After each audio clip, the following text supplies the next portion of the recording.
So episode 11, I talked to Raul Diaz, and Raul Diaz, I didn't even realize how famous that guy was when I did the interview. A legend, a true legend. Right. So you talk about him in your book, and you also talk about the corruption within Miami PD and how Raul is kind of warning you guys. Can you paint an overall picture for me about how corrupt Miami PD was and kind of the integral goal that, or the part that Raul was playing back then?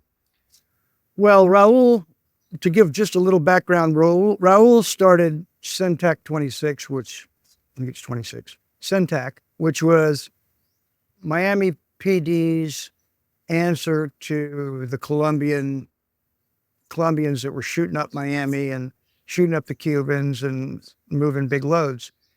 And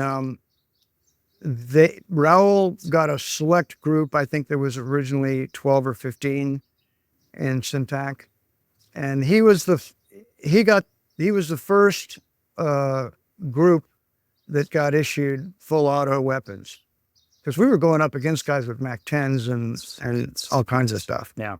And he got full auto for all his guys, and then pretty soon we got full auto.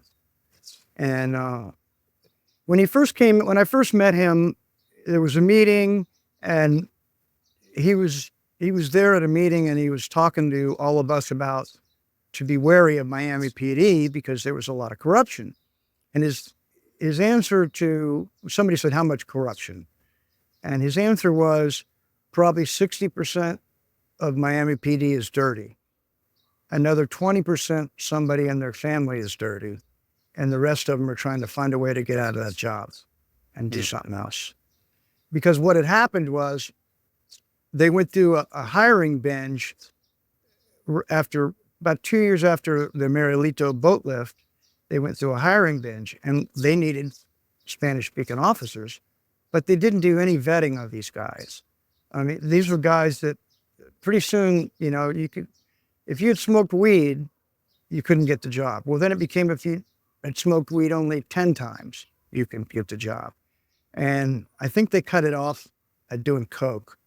But these guys were they never wanted to be cops. They just had an opportunity to get a badge and a gun and act. And I think that's a real warning sign and a history lesson for what's going on in the United States right now.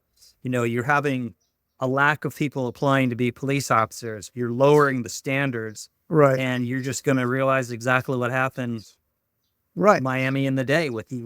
Right.